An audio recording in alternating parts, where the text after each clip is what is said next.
ब्रेकनंतर आपल्या सगळ्यांचं पुन्हा एकदा स्वागत आणि यानंतर घेणार आहोत राज्यभरातल्या आणखी काही बातम्यांचा वेगवान आढावा।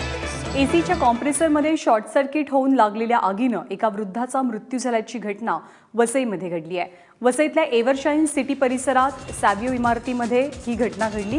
या इमारतीमधल्या दुसऱ्या मजल्यावरील प्रवीण मिस्त्री यांच्या घरातल्या एसीनं अचानक पेट घेतला आणि बघता बघता त्यांचं अख्खं घर आगीच्या झळांनी वेढलं गेलं। सुदैवानं मिस्त्री यांच्या मुलाला जाग आली आणि मिस्त्री कुटुंब बचावलं, मात्र आगीचा धूर वरच्याच मजल्यावरील उदय कांते यांच्या घरामध्ये पसरला आणि त्यात कांते यांचे मामा 62 वर्षीय जयंत देशकर यांचा मृत्यू झाला।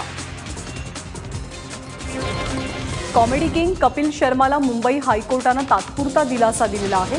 गोरेगाव इथल्या राहत्या फ्लॅटमध्ये बेकायदेशीरपणे बदल केल्याप्रकरणी मुंबई महापालिकेनं कपिल शर्माला नोटीस पाठवली आहे। या नोटीशीविरोधात कपिल शर्माला मुंबई हायकोर्टात दाद मागितली। 23 नोव्हेंबरपर्यंत कपिल शर्माला दिलासा देत हायकोर्टानं सुनावणी तहकूब केली आहे। दिंडोशी कोर्टात हे प्रकरण 2014 पासून न्यायप्रविष्ट आहे, त्यामुळे पुन्हा नव्यानं नोटीस पाठवणं चुकीचं असल्याचं कपिल शर्मानं म्हटलंय।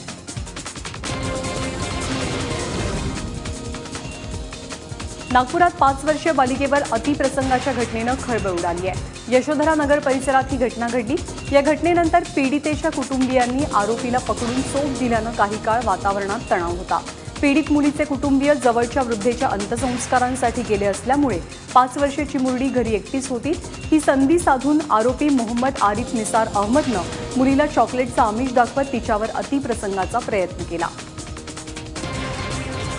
पुणे गोरखपूर ज्ञानगंगा एक्सप्रेसवर दरोडा टाकणाऱ्या 5 दरोडेखोरांना लोहमार्ग पोलिसांनी अटक केली आहे। अक्षय सोनवणे, हेमंत भिसे, निलेश राठोड, विशाल शिंदे, शुभम किनगिरे अशी आरोपींची नावं आहेत। अहमदनगर ते वांबोरी रेल्वे स्थानकादरम्यान 7 प्रवाशांना आरोपींनी चाकूचा धाक दाखवत त्यांच्याजवळचे पैसे आणि मोबाईल लंपास केले।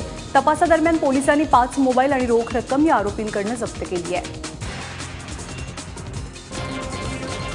दिवाळी अगदी जवळ आलेली असताना मुंबईतील कपडा मार्केटमधल्या कामगारांनी संपाचं हत्यार उपसलंय, पण कामगारांच्या विरोधाला न जुमानता व्यापाऱ्यांनी दुकानं सुरू ठेवल्याचं चित्र आहे। त्यामुळे कापड मार्केटमधील गुमास्ता कामगारांच्या संपाचा कोणताही परिणाम झालेला नाही। पगारवाढीबरोबरच विम्याचं संरक्षण मिळावं या मागणीसाठी कामगारांनी याआधी सुद्धा 2 दिवस संप केला, मात्र मागण्यांकडे दुर्लक्ष केल्यामुळे आता कामगार बेमुदत संपावर गेलेत, मात्र याचा मार्केटवर कोणताही परिणाम झालेला नाही। कबीर लोककला मंचचे सचिन माळी आणि त्यांच्या साथीदारांना नक्षलवादी असल्याच्या आरोपातनं मुक्त करावं यासाठी मुंबईतल्या आझाद मैदानावर आंदोलन करण्यात आलं।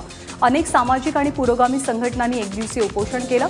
सलमान खानची गंभीर गुन्ह्यातनं मुक्तता होते आणि सच्च्या कलावंतांना तुरुंगात डांबलं जात असल्याचा आरोप करण्यात आला आणि आपल्या गाण्यांच्या माध्यमातून सहभागी लोकशाहीरांनी आपला निषेध नोंदवला।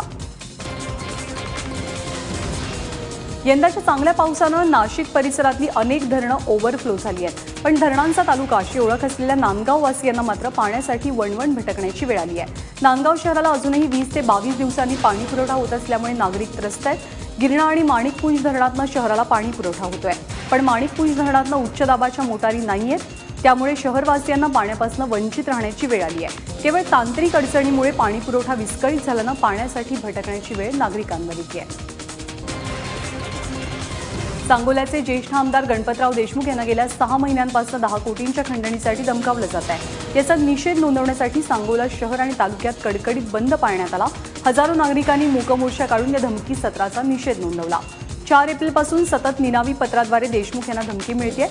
या प्रकरणी पोलिसात तक्रार दाखल झाली असून पोलिसांनाही आरोपीला पकडण्यात यश मिळालेलं नाही। नंदुरबार जिल्ह्यातनं जाणारा बऱ्हाणपूर अंकलेश्वर राष्ट्रीय महामार्ग दिवसेंदिवस मृत्यूचा सापळा बनतोय। गुजरात आणि मध्य प्रदेशला जोडणाऱ्या रस्त्यावर खड्ड्यांचं साम्राज्य निर्माण झालंय।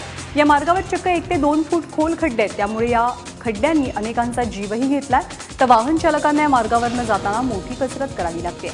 या संदर्भात वारंवार तक्रार करून सुद्धा प्रशासन दखल घेत नाहीये, त्यामुळे तातडीने रस्त्याची डागडुजी करावी, अन्यथा आंदोलन करू असा इशारा सेनेच्या वतीनं दिला गेलाय।